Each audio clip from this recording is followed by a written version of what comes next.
Hello friends and my lovely viewers. Welcome back to the channel of Neon Safe.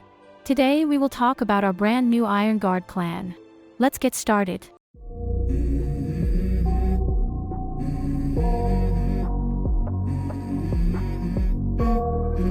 Let's go. I wake up to a little bit of drool on my pillow, feel like it's gonna be a bad day. I'm tired of shit. Our Ironguard's clan trait is called Molten Armor. At clan trait level 18, our champion will have a 30.2% boost in damage when attacking a target who has a shield. When we reach trait level 22, we may expect our buff to increase to around 36%, but it is not properly confirmed yet. I feel like our clan trait may be very good or it may be very bad in battle. It is incredibly dependent on who our opponent is, due to its criteria. Thus we may experience our clan trait to be like a gamble or rolling dice on the battlefield. The buff is kinda high, but not overly impressive. And we must strike an enemy who has a shield for our clan trait's effect to activate. So if none of our enemies has a shield, or if we do not target the one with a shield to begin with, then our clan trait would be completely useless. I think our clan trait may be suitable on champions who either deal AoE damage, or automatically targets the enemies who have a shield. Because of everything that's been said, we may not want to place our clan trait in the top S tier for the time being. Moving on to our mage role female Ironguard next, whose name is Saraphene. In our active skill, she will grant a shield equal to 8% of her max constitution to both herself and the highest strength ally of the team for 5 seconds. When our shield breaks or expires, our Saraphene will restore 18% of her lost constitution and she will also gain a 14% boost in skill damage for the next 5 seconds. Quickly explained, we will protect our champion plus one ally for 5 seconds, and afterwards we will heal some of our Saraphene's HP and deal more skill damage for another 5 seconds. We basically act like a tank and a support in this active skill, and it looks decent in my opinion. Our constitution will be essential to properly use the shield, so we may want to consider a trait like for instance energetic to boost it up. But before we conclude on her traits, let us check out her passive skill and ultimate skill first. In Saraphene's passive skill, we will summon a flame ring around the enemy who has the highest strength. Our flame ring lasts for 5 seconds and will deal 80% strength as true damage every 0.5 seconds, aka a total of 10 times. We also apply a silenced effect. Additionally, for every 25% constitution damage she takes, a flame ring will be summoned around a random enemy. This effect can only trigger once every 6 seconds for the same enemy champion. So to break it down a little, we deal damage to the highest strength enemy. Also for every 25% constitution damage our Saraphene takes, we will deal the same type and amount of damage to one random enemy champion. Our passive skill is all about dealing strength-based damage to the opponent. It is single target damage, but may be launched on other enemies as well, if our criterias are met. Our champion must receive quite a bit of damage for the additional random enemy to be targeted, and we must also ensure our Saraphene doesn't die in the process. So our skill looks interesting and all, but I honestly do not feel very optimistic. Our champion has to receive damage to deal damage, and it doesn't look good on paper. Anyways, moving on to the final and ultimate skill now. She will deal 113% strength true damage to the dense area of enemies, once every 0.5 second for 4 seconds, aka 8 times. We also restore 6% of her lost constitution, and our ultimate skill cannot be interrupted under any circumstances. We will basically deal AoE damage that bypasses any kind of damage reduction, and our Saraphene will restore some constitution. I am honestly not impressed by this skill description, since it seriously doesn't look good on paper. The constitution we regain isn't major in any way either, and we are only dealing some AoE damage and nothing more. The AoE attacks may be very compatible with our clan trait, since we have a higher chance of striking an enemy who has a shield, so that is kinda good to be honest. But apart from that I do not get any OP vibes from our ultimate skill. As a whole, I believe our Saraphene serves as a DPS and supporter. She doesn't particularly aim for enemies who have a shield, which may cause our clan trait to be ineffective. According to her skills and role, we may want to place her in either the mid or back row of the battlefield, but I do suggest we experiment on our own to see what works the best for our specific team. To briefly sum up our Saraphene, I do not feel positive about placing her into our top tier. Like I've said plenty of times, she doesn't look good on paper, and additionally to that, we have a total of 10 guardians available in the game who are way stronger. She may come off as decent if we place the right traits onto her and level her up properly, but it may also not be worth it. If we truly want this champ regardless, we may consider her for either the second team or third team, depending on our obtained champions and guardians. This all being said, let us move on to our male Ironguard whose name is Azrael, and hope for the best. In our Azrael's active skill, we will select up to 2 enemies and deal 656% strength true damage to them, as well as enemies within the area.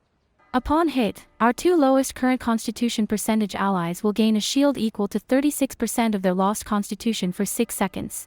We basically deal AoE damage that bypasses any kind of damage reduction, and we protect a couple of allies with a shield. So he acts like a DPS and like a support in this skill. It looks kinda decent in my opinion, as it doesn't do anything extraordinary as far as I can tell. We have a simple and normal active skill that helps us deal additional damage, and it helps our team survive for longer.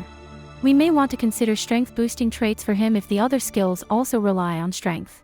In his passive skill, we will for every 6 seconds summon a sword into the most crowded area.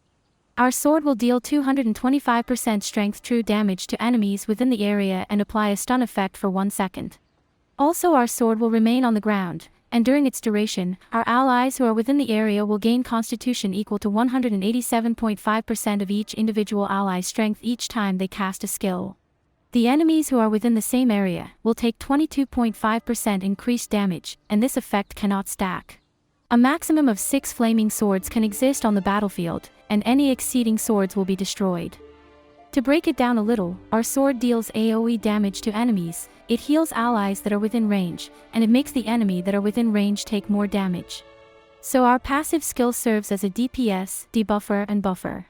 We can have multiple swords existing at the same time providing these effects, but they cannot stack. That means the same enemy cannot have 2 debuffs from 2 different swords, and our same ally cannot have more than 1 buff either. It is not specified for how long our swords will last, and that may cause some vagueness in the skill description to be honest. Our swords could last for 10 seconds, 15 seconds, or perhaps they last forever, and it does make a difference. So that is one thing I am not very fond of about this skill. Apart from that tiny little detail, our passive skill looks promising. By spreading out multiple swords, we can reach a bigger area and ensure our buffs and debuffs reach more allies and enemies on the battlefield. Moving on to our ultimate skill next. We will summon 2 flaming swords in a dense area of enemies, and deal 150% strength true damage to enemies within the area, and stun them for 2 seconds. Then we enhance all flaming swords on the battlefield for 4 seconds.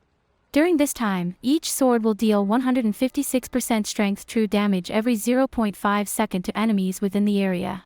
And this also causes them to take an additional true damage equal to 5% of their constitution, each time they regenerate constitution, up to a maximum of 2000% of their strength. Enhanced swords will be destroyed after the effect ends, preventing enemies within the area from using active or ultimate skills for 3 seconds. The skill description looks a little bit confusing, but we will simply deal AoE damage to enemies. We will enhance all flaming swords that are in the battlefield at the moment, and deal even more damage.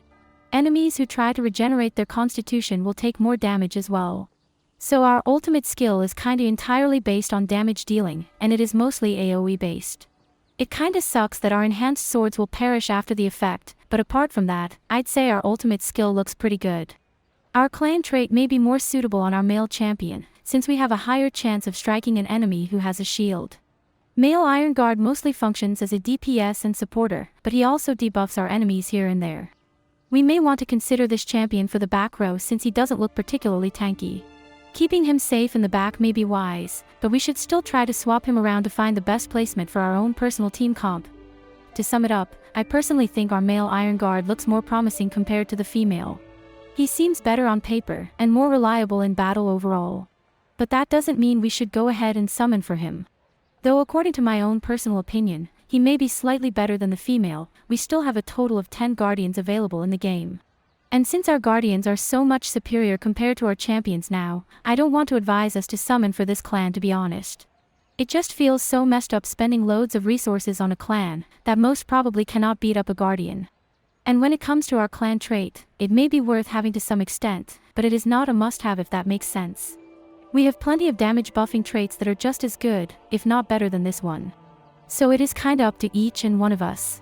If we have resources to spare and if we feel like it, it is completely alright summoning for this clan or clan trait. But if we are kinda low on resources, I personally suggest we wait for something greater. These are just my own thoughts and opinions on the matter, by the way, so it is completely up to you if you want to follow my suggestions or advice, or if you don't want to follow them. I don't want to force any one of you into making decisions you don't want to make. That all being said, I believe we have covered the topic for today. If you have any questions or thoughts you would like to share with us, feel free to comment below. To partake in our giveaways, subscribe to the channel. You may also leave a like or share the video with your friends, if you want to. We highly appreciate your support and contribution. Thank you so much for watching today's video, and have an amazing day. Take care, stay foxy, adios, bye.